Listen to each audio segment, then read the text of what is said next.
now at the stage where we can talk about layers and adding color non-destructively on top of our image that we have made black and white in one of the methods I talked about in the last video. So I'm here and I started doing a little bit of adding color to my image, and I have my history panel open. So to continue talking about the history panel, this thing will keep recording, I forget for how many, about like 30 steps along the way. So these are actually called stages, so 30, 40 stages, something like that. This is a number that you can change in your presets. But if you change it to have it record more, your computer may possibly slow down, so we kind of leave it that normally at the presets. But at some point it's going to stop recording all my different stages here, the steps.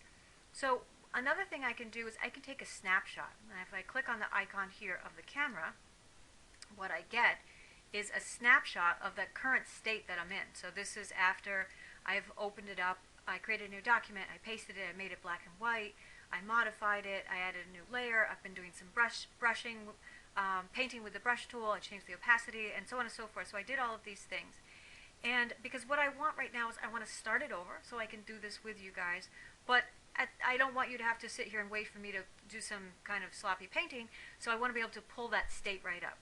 So I have created a snapshot and that preserves it. And now I'm going to go back, let's see, do I want to go back to the point when I pasted this in? No. I want to go back to the point when I pasted this in and I modified it to create an adjustment layer, as I did in the last video, that is black and white. Alright, so this is the stage that you should be in.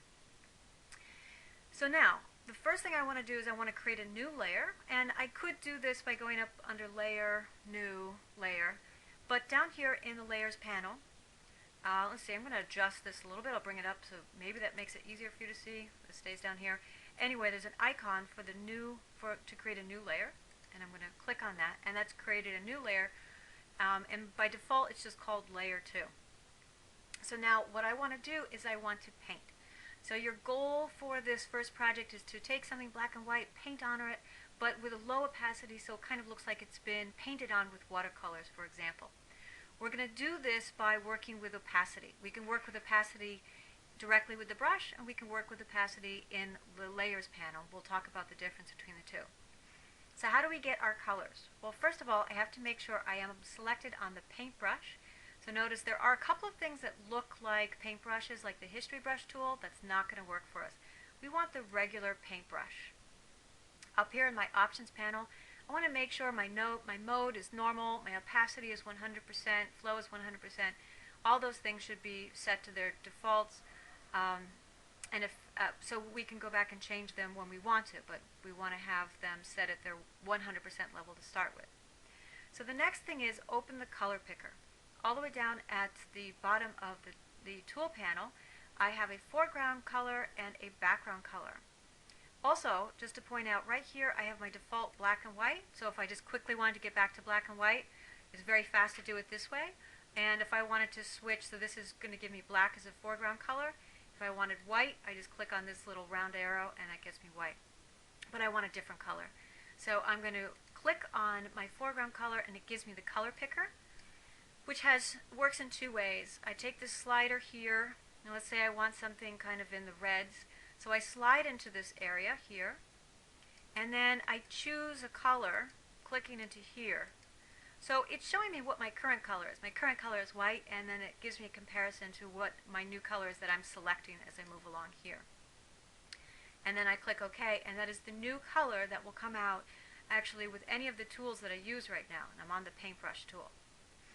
So now let's talk about our brush size and actually about zooming in and zooming out. If I wanted to start painting right now, this would not really give me good results because I can't see the details, I can't see the edges enough. So down here at the bottom of my tools panel, I have the zoom tool, which is also keyboard shortcut Z. I'm going to click on that, and just notice in the options bar I have the option to make it a zoom in or a zoom out. I'm leaving it on zoom, and I'm going to click in, and I can now see the details better of my tree. And also notice here in the tab, it's telling me I'm viewing this at 200%. So if it starts to look pixelated, don't worry, this isn't how it would actually look if it was printed out or I saw it on the screen. I would see it at 100%. So let's just take a second to talk about zooming in and zooming out. To zoom out now, I could go over to my options bar and choose the zoom out. I'm going to go back to zoom in. I can also hold the Alt key down, and that switches between the two. So whichever one I'm on, if I hold the Alt key down, it'll switch to the other, to the opposite. Okay. And then always when you're working with zoom in and zoom out, make sure that you pay attention to what percent you're viewing your image in. That'll come up again throughout the semester. We just want to make sure that we're aware when we're viewing beyond 100%. Another tool I'd like to point out, and this will only work if you're zoomed in more than 100%, is the hand tool. I can also use the keyboard shortcut for that, which is the space bar. So the hand tool just allows me, once I'm zoomed in, to kind of click and drag around so that it can change what I have within my viewing area. That can be useful. Okay, so now back to my paintbrush tool.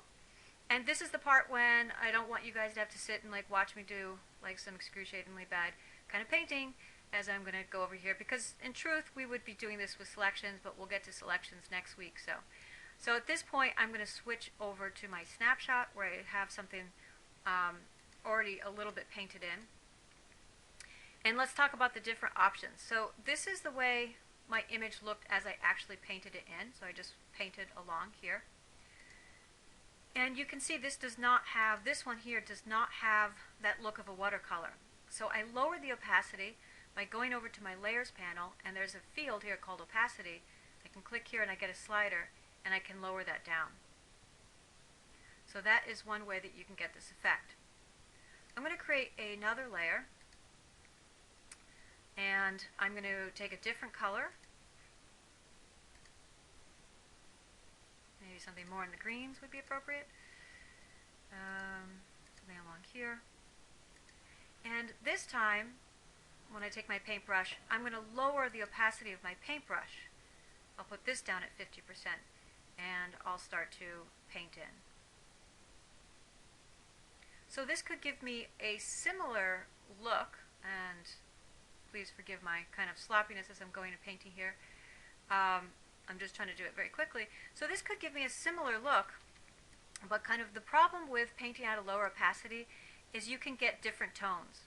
So see, if I go over the same edge more than once, see, I get kind of streaks. That may work for you.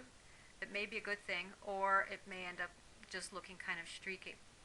So sometimes painting in at a lower opacity can give you an interesting effect, but if you don't like that effect, and I'm just going to go back in my history panel to get rid of that, start it over. I'm going to paint in at a 100% opacity. I'm not getting the same kind of streaks. Now let me talk about how I'm changing the size of my brush as I'm going along. I could go up into the options bar, and up here in the options bar I have all these different kinds of brushes, and I'm changing the size of them. But what I'm doing is, and I think this works a lot better for when you're going along and painting, is I'm using a keyboard, two different keys on my keyboard, to increase and decrease the size of my brush. So they are the left and right square bracket keys on your keyboard, which are over on the right hand side underneath the backspace. So if I click on the right one, my brush gets larger, and if I click on the left one, the brush gets smaller. So personally what I do is I have the mouse in my right hand, and I have my fingers from my left hand on the left and the right square bracket keys. Okay, so I'm not going to go ahead and try to do that more, but then just to show you, now over here I can lower the opacity to the point where it starts to blend through and look more like a watercolor. So what I want you to do for your project is, I want you to use a couple of different layers. Everything that you color doesn't need to be on the same layer, but perhaps everything that is red could be on the same layer. So what would make sense is to rename that layer. I'm going to do what I call a slow double click on layer 2, and that makes it editable. So I'll call this red, and then do the same thing for layer 3, and I'll call this green.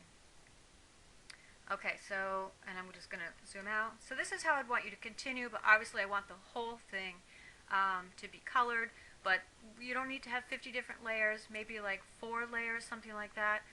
The idea is that this is all non-destructive. You're adding color. It should look like it kind of blends, so we're really talking about using opacity as a blending mode, and that's really all. So stop here, and then in the next video we'll start picking up with learning some new techniques such as selections.